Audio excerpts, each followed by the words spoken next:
Hello বন্ধুরা, আজকে আমরা জিও পলিটিক্যালি দেখব স্ট্রেট অফ হরমুজ। এখানে রয়েছে স্ট্রেট অফ হরমুজ। দেখো, স্ট্রেট অফ হরমুজ আমাদের জিও পলিটিক্যাল মানে পৃথিবীতে কতটা তার অবদান রয়েছে।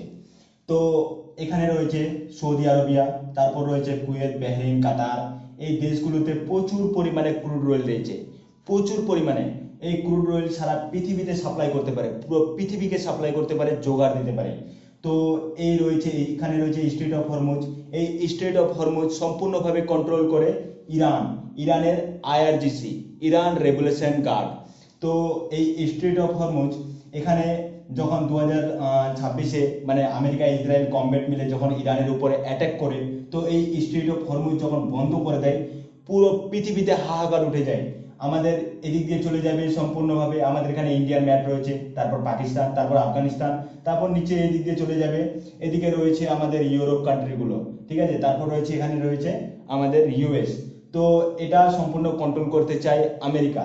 তো আমেরিকা এটা কন্ট্রোল করার জন্য এর আগে অনেক প্ল্যানিং করে রেখেছে, যে তারা মিডল ইস্টে অনেক অনেক ছোট ছোট এয়ারবেস তৈরি করে রেখেছে, মানে মিলিটারি এখানে রেখেছে। সৌদি আরবেতে রয়েছে, কুয়েতে রয়েছে, বাহরাইনে রয়েছে, কাতারে রয়েছে। যখন ইরানে অ্যাটাক করে ইসরায়েল এবং ইউএস, তারা তখন এই এয়ারবেসগুলোতে অ্যাটাক করে। তারা কোনো চিন্তা ভাবনা করেনি এখান থেকে একদম তেহরান থেকে সম্পূর্ণভাবে মিসাইল যে রয়েছে ইরানের 2000 রেঞ্জ কিলোমিটার, এর থেকেও বেশি 5000 কিলোমিটার রেঞ্জের মিসাইল রয়েছে।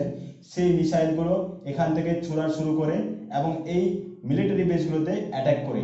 আমেরিকা চায় যে স্ট্রেট অফ হরমুজ সম্পূর্ণভাবে কন্ট্রোল করে, কিন্তু সেটা কোনো মতেই সম্ভব হলো না। ইরান সম্পূর্ণভাবে তার নিজের কন্ট্রোলে রেখেছে। তো ভিডিওটি যদি ভালো লাগে তো ভিডিওটি অবশ্যই লাইক করবেন, শেয়ার করবেন, আমার ইউটিউব চ্যানেলটিকে সাবস্ক্রাইব করবেন প্লিজ।